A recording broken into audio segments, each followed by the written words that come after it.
Oke,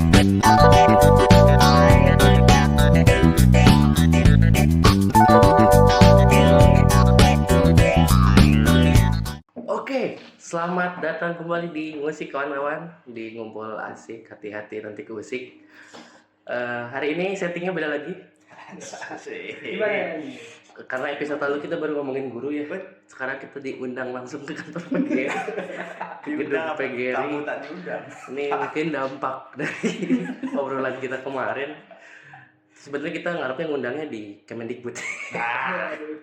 Ke Pak Menteri, tapi kita numpang syuting di sini dulu untuk episode kali ini. Seperti biasa bareng gua Rama, Yasin dan Yogi, kita akan ngobrolin hal-hal yang cukup menarik, dan tema kita kali ini adalah terkait, gue sebenarnya agak pengen ketawa sih. Kenapa? Karena hal ini perlu banget diomongin gitu ya. Tapi jadi hal yang menarik untuk kita obrolin soal target menikah. Siapa yang mau nikah? Gak ada yang tahu. Tapi by the way, kalau ngomongin target, kalau ngomongin menikah di Indonesia di 3 tahun terakhir ini punya tren yang angka pernikahan turun kurang lebih 28% gitu. Walaupun emang nggak sampai 50, tapi ini cukup mengkhawatirkan karena angka ratusan ribu berarti dari perbandingan jutaan masyarakat kita, ratusan juta masyarakat kita gitu. Jadi gue akan ngebahas ini bersama 2 kawan gue. Jadi kalau gimana nih? Pertanyaannya langsung kapan menikah apa gimana nih? Aduh. Tapi gimana? Baca dulu ya. Aduh. Tapi gimana? Kalau hari sih udah nentuin. Oh. Kalau nggak Sabtu Minggu. Iya. Nah, masalahnya tanggalnya dan Emang lu nggak pengen Jumat? Tapi kemarin ada postingan tuh. apa tuh? Pilihlah menikah di hari Jumat. Kenapa? Karena hari Jumat tuh hari yang berkah dan disarankan oleh Rasulullah. Gitu. Hari yang diutamakan gitu Iya, ya. nggak usah mikirin dulu hari, pikirin dulu calonnya. Tapi menurut kalian gimana nih tren angka pernikahan di Indonesia yang menurun? Menurut kalian apa nih dampaknya dari lu dulu Sin? Gini. Justru malah dengan menurunnya angka pernikahan ya, gue tuh melihat bahwa literasi masyarakat Indonesia hari ini justru lebih baik. Oke. Kenapa gue bilang lebih baik? Kalau misalkan gini, mungkin di angkatan orang tua kita gitu, pernikahan, bahkan mungkin di orang tua gue khususnya, menikah di umur 20 berapa ya, nyokap gue tuh 22-an tahun gitu, itu udah ada kekhawatiran dari nenek gue untuk bahwa dia jadi perawan tua 22 tahun masalahnya nih. Dan kalau hari ini kan 22 tahun lagi ngapain sih gitu, masih pada nongkrong gitu. Ya ini aja dulu aja. Kita masuk bahasa Korea. Tapi Anda tahu mungkin ini berapa mereka dan masih gini-gini aja Gue gitu. masih 20 tahun, Iya. lebih dikit lah. Hah? 17 gua. Beberapa tahun yang lalu. Ya jadi lebih terliterasi gitu. Jadi orang tuh tahu apa sih. Jadi sebelum nikah itu gak ujuk-ujuk gue pengen nikah gitu. Harus ada yang dilakuin dulu, persiapannya apa, siap ilmu, siap mental, siap materi, Siap semuanya lah. siap semuanya. Makanya itu yang akhirnya Orang-orang orang nggak turun gitu. Itu sih. angka per tahunnya yang turun. Menurut lu gimana? Ya mungkin bener sih, karena kalau gimana ya, orang tua kita dulu mungkin pokoknya kalau udah akhir balik lah, udah pubertas, mungkin 15, 16, 17 sudah pada nikah. Sekarang enggak. Karena harusnya tadi persiapan apa tuh, literasi dan segala macamnya. Tapi gimana ya, apakah memang mereka mempersiapkan itu dengan menunda pernikahan itu karena mempersiapkan itu apa tidak? Itu harus divalidasi Nah, itu. Kenapa alasan penundaannya? Nah, tapi kalau dilihat sekarang sih kayaknya kecenderungannya tidak ke arah situ ya. Cuman emang karena senang mainnya, alias lebih senang berpacarannya kayaknya daripada berangkat ke arah yang serius. Apa mungkin lebih ke kayak mau menikah takut, tapi sendirian juga seger gitu. Nah itu benar-benar. Jadi udah gini-gini aja. Cuman yang menarik dari angka umur pernikahan ya kan, pertama menurun jumlahnya, dan kedua makin sini orang menikah tuh makin tua. Sadar nggak sih? Benar. Di sekeliling kita orang-orang nikah mulai malah di angka 27, 30 tahun, 31 tahun gitu. Kalau dulu kan makin ke belakang ini kan orang makin makin muda lah ya kan, kalau ke zaman orang tua kita kayak gitu. Selain apa namanya? Tadi lah kita ngomong persiapan. Kalau di lu sendiri, kenapa orang lebih milih nikah entar-entaran deh gitu? Selain kita ngomongin persiapan yang tadi kan. Satu mungkin masih seneng main ya, Nah, jalan-jalan segala macam. Mungkin dianggap kalau menikah itu menghambat pergerakannya. Misalnya punya hobi naik gunung, kok nggak bisa naik gunung? Kan bisa naik gunung hobinya. bisa jadi istrinya kalau ditinggal kelamaan, Nggak bisa diajak naik gunung. kalau dia itu kalau dia hobinya sama sih bagus, kalau enggak belum. Terus atau mungkin juga karena ada yang namanya tren sandwich generasi, gimana kita Mau nikah ibaratnya nanggung keluarga aja nah, susah, itu. gimana mau nikah gitu ya. Bisa kayaknya sih arah situ sih kalau gua, bukan yang arah literasi dan segala macam ya kayaknya. Ya, Kalau tapi lu gini, gimana? berarti kan ya akhirnya kan karena tahu gitu loh. Gue tuh nggak siap materi, kan tadi gue bilang semua harus disiapin gitu Iya. loh berarti. Termasuk materi. Kalau lu bilang masalah sandwich generation, ya berarti emang hari ini generasi muda itu merasa tidak siap secara materi. Tapi menurut kalian dampaknya penurunan angka pernikahan ini gimana sih? Maksudnya secara signifikansinya itu berdampak apa sama sosial kita hari ini? Kalau misalnya penundaan ini benar-benar karena alasan persiapan, berarti kan anak-anak muda generasi sekarang ini mempersiapkan sehingga ketika mereka menikah dan mempunyai anak, mereka bisa siap untuk mendidik anak-anak kita jadi lebih baik, bukan terburu-buru. Sehingga mungkin nanti kata nikah, buru-buru nikah tanpa persiapan, akhirnya punya anak kaget, akhirnya tidak bisa mendidik anak dengan baik, akhirnya anak-anak ini tidak tumbuh kembangnya, mereka terganggu atau tidak baik akhirnya. Tapi penting gak sih ketika menikah itu punya anak? Oh itu ntar dulu ya, ntar dulu. Kita masih ngomongin di nikahnya dulu nih. Masalah anak itu kita beda tuh. Tapi Kan tadi bahas sandwich Iya sih. tapi kalau menurut lu gimana? Apa dampaknya ketika orang-orang angka pernikahan ini turun gitu di sosial kita? Ya lebih baik. Dampaknya lebih baik karena gini, ketika orang lebih prepare, lebih siap gitu lah. Nggak ada tuh istilah, mungkin kedepannya nggak ada istilah sandwich generation lagi karena orang tuanya mempersiapkan gitu loh. Tapi itu kan yang kita asumsikan bahwa mereka tidak menikah hari ini karena ingin mempersiapkan diri, tapi kan suatu saat akan menikah. Berarti harus ada grafik yang dimana di hari ini, misalkan 2,8% penurunannya hari ini, berarti 28% itu akan terbayar di tahun-tahun ke depan. Harusnya kan gitu kan. Ya. Tapi kalau yang memutuskan untuk gua nggak mau nikah, nah tuh gimana tuh? Ya pilihan, Iya emang pilihan sih. pilihan. Tapi Kan Boleh-boleh aja. boleh-boleh aja loh. ya itu hak asasi manusia gitu, human right. Human right. Tapi kan itu Asian value. tidak menikah dan tidak punya anak bukan essential value. Oh. Kalau menurut gue, kalau kita ngomongin Tapi essential gini ya, value, kalau ngelihat tren ya, iya. tren bahkan itu gini, faktanya angka pernikahan atau angka kelahiran menurun drastis itu terjadi di negara-negara Maju. menengah ke atas. Ya negara-negara maju, negara-negara ini. Walaupun negara berkembang tapi berkembangnya di level atas gitu. Bukan negara level berkembangnya tapi di bawah. Betul.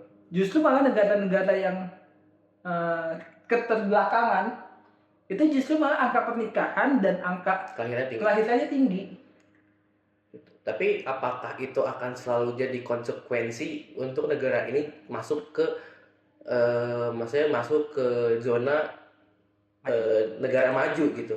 Karena ya kita bisa lah yang terdekat di Asia seperti Jepang udah parah banget. Ya. Bahkan sampai pemerintahnya siapapun yang menikah hidupnya akan dibiayai negara, dijamin anaknya, istrinya, rumahnya dan sebagainya. Karena khawatir, karena berdampak kepada regenerasi generasi ke depan. Di Indonesia sendiri, ya, gue tidak akan tahu nih apakah angka 28% ini akan bertambah. Mudah-mudahan sih jangan. Karena kita harus masih butuh regenerasi gitu. Masih harus ada anak-anak yang menikmati makanan gratis kan. Iya, sih. Karena sudah dianggarkan ya. Kalau nggak ada anak yang lahir itu nanti anggarannya kemana? Ke saya. Ya menurut lo gimana? Kalau yang nggak mau nikah itu? kalau bicara tadi berarti kan ada dampaknya negara-negara maju makin sedikit pernikahannya. Nah itu pun juga berdampak negara itu mereka yang dikatakan maju saja udah khawatir kalau sampai penduduknya nggak nikah bahkan nggak mau punya anak karena tadi dibahas regenerasi. Kalau negaranya udah maju nih saat ini, tapi dia nggak ada regenerasinya, akhirnya kan berdampak mungkin akan mengalami kemunduran atau negara yang maju itu akhirnya diisi oleh bukan penduduk asli situ. Tapi lebih bahaya lagi ketika sebuah negara diisi oleh orang-orang yang tidak berkualitas. Nah makanya ada makanan gratis, Nah, menjaga stunting, supaya anak-anaknya lahir berkualitas, tumbuh tinggi, kembangnya sangat bagus, mantap gitu, bisa menyongsong Tapi kan generasi pendidikan emas. pendidikan tinggi tersier. Kalau sehat doang nggak berpendidikan gimana dong? Tapi kan gini, karena gue nemuin beberapa orang yang udah di circle kita yang udah statement gue nggak mau nikah, gue pengen gini-gini aja gitu, pengen gue nggak mau membebankan, gue mah gak apa-apa lu nikah nggak punya anak, itu mah pilihan. Tapi memutuskan untuk tidak menikah itu kayaknya bukan pilihan deh menurut gue pribadi ya, kayak gitu. Karena itu kan biologis kebutuhan. Nah. Lambat laun juga manusia akan punah sendiri kayak gitu. Ya, kalau ada yang berpendapat menikah nggak penting dan sampai tidak punya anak ya, balik kita gue juga nggak setuju. Karena satu itu kebutuhan biologis kan, hasrat manusia untuk melakukan hubungan seksual segala macam, terus juga bahkan itu kan sifat alamiah, berkembang biak itu kan sifat dasar salah satu yang makhluk hidup. Iya. Needs itu. Nah itu makanya kalau sampai ada yang berstatement yang tidak bisa disalahkan juga karena itu mungkin menurut dia yang terbaik, tapi kalau gua nggak setuju kalau sampai Kayak anda yang nggak mau nikah, senang sama tangan kayak gitu. Tapi masalah gini loh. Pertama gini, gue percaya setiap orang ketika mengambil sebuah keputusan Pasti punya alasan gitu. Ya. Ya entah itu mungkin gini. Justru malah dengan generasi orang tua kita dulu yang cepat-cepat menikah yang akhirnya tidak siap menghasilkan sebuah generasi yang punya trauma terhadap keluarga. Nah, Yang akhirnya dia trauma itu yang kebawa sampai akhirnya dia berpikir buat apa sih gue nikah gitu. Banyak Pertimbangan gitu loh. Kita nggak tahu masa lalunya seperti apa, zaman dia kecil seperti apa, memori apa yang tertanam terkait keluarga. Tapi makanya lu setuju bahwa ya itu pilihan setiap orang. Iya. Mau menikah mau tidak tergantung preferensi masing-masing lah. Bahkan kalau cuma untuk sekedar seks kan ada solusi. Aduh. Tapi hanya bilang solusi ya. Tangan maksudnya. Apapun itu bentuknya. Tangan sendiri. Oke. Last question. Kalau ngomongin target menikah, ini kan judulnya target menikah ya. Lu punya target menikah nih? Ada target tuh. Ada target. Di titik apa? Kan ada orang kayak gue misalkan, gue pengen menikah ketika gue dengan kehidupan gue udah selesai semua nih, dengan urusan-urusan segala apa yang harus gue uruskan gitu secara pribadi gitu. Gue tidak mau membawa masalah-masalah gue bareng ke keluarga gue yang baru gitu. Biar gue hidup dengan masalah baru dengan keluarga baru gue gitu. Itu gue gitu. Nah kalau lu di titik apa ketika gue target gue menikah di saat Gue kan mungkin kalau minggu depan ketemu yang cocok sih gas aja, karena gue sekarang ini di masa proses pencarian. Oke. Nih, Lu jadi nyari yang kayak gimana sih? Bentar, gue tanya dulu. Oke, jadi yang pengen nama Yogi Silakan. silakan. Syaratnya Anda harus sering iktikaf di masjid. Ya itu salah satu. Karena kan Rasulullah SAW bersabda kan, pilihlah pasangan hidup kriterianya 4. Pertama dilihat dari hartanya. Terus Kaya berarti. Ya kekayaan berarti ya, materi lah ya. Terus cara kaya. Dulu. Jadi yang kaya itu. Ya. Kedua, dari keturunannya. Bibit berarti kalau orang Jawa kan bibit, bebet, bobot. Nah, anak kiai. Nah, Udah pasti tuh kaya sama turunannya. Tapi lu nggak bisa Habib. Tapi Nggak bisa. ya anak Habib beda lagi. Turunannya. Apa tadi? Turunan. Tahta, keturunan, terus hmm, apa ya? Lupakan jadinya. panas, Paras. Paras. Cakep. Cakep. harus cantik. Cakep. Nanti Tapi yang lebih baik, yang bagus agamanya. agama. Bener anak kiai. Iya, benar. Kaya, cantik, bagus agamanya, Tapi turunannya baik. yang pertama mungkin paras ya. Karena kenapa paras? Kalau mau dilihat paras dulu. Karena kalau nolak yang keempat gara-gara agama, ada datang cewek nih, Cak. Mungkin looks-nya kita kurang suka nih, tapi agamanya bagus. Kalau kita tolak ini bisa bahaya ini.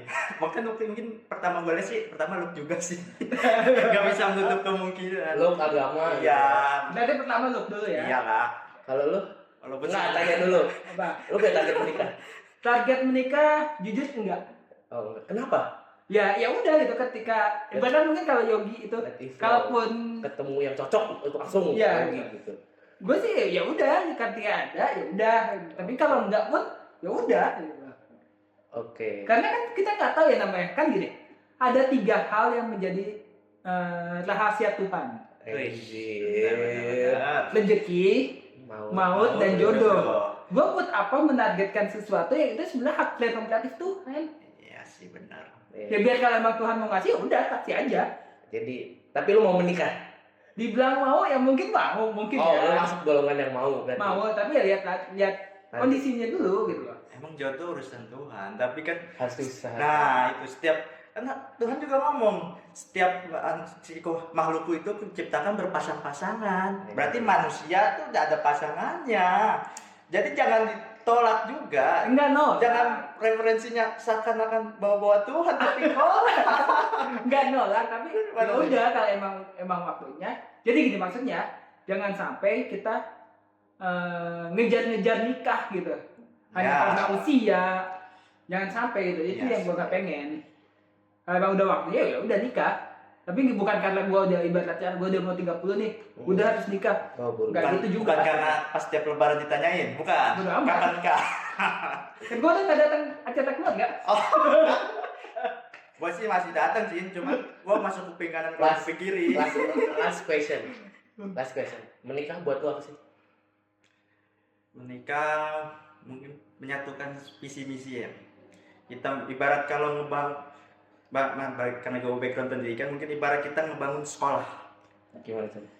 Gua sebagai kepala sekolahnya atau dia kurikulumnya atau sama-sama lah berpikir gimana bentukin sekolah. Karena kita akan melahirkan generasi-generasi yang terbaik gitu. Dan kata orang kan kalau mau punya anak terbaik itu dirawat dari sejak kandungan gitu kan. Kalau kata gue sih sejak memilih pasangan. Karena kalau mau menghancurkan suatu bangsa, hancurkanlah wanitanya. Tapi kalau mau memajukan suatu bangsa, berarti cerdaskanlah wanitanya. Berarti kalau gue pingin punya anak yang baik, berarti gue harus cari pasangan yang baik. Berarti kalau gue pingin dapat pasangan yang baik, gue juga harus berbuat baik.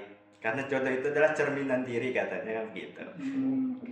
Itu mungkin Kalau itu sih. buat lu menikah? Menikah kan ibadah. Iya. Iya.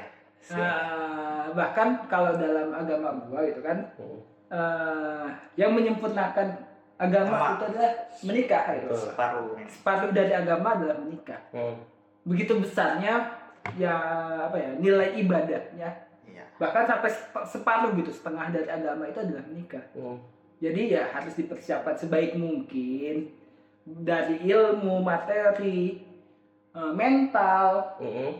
Oke, katakan lu secara materi bagus nih, pekerjaannya bagus, tapi ilmunya lu kurang atau mental lu juga bermasalah, lebih baik gak nikah daripada lu nanti ujung gini. Oke, ilmunya lu punya, materinya lu punya, tapi mentalnya lu gak siap, lebih baik gak nikah daripada lu nanti melahirkan generasi yang justru malah jadi traumatik terhadap keluarga.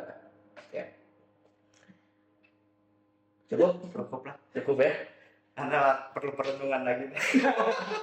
Jadi apa gengs menurut kalian menikah versi kalian, tapi poin penting dari sebuah pernikahan adalah bukan tentang bagaimana kita harus menikah gitu, bagaimana kita bukan tentang sebuah perayaan lah atau seremoni, tapi menikah adalah suatu hal yang sangat-sangat penting dan harus dipikirkan baik-baik, dan ya jangan sampai nggak nikah aja sih. Oke, gue Rama, thank you so much. Terima kasih Yasin dan Yogi, sampai jumpa di ngosik selanjutnya.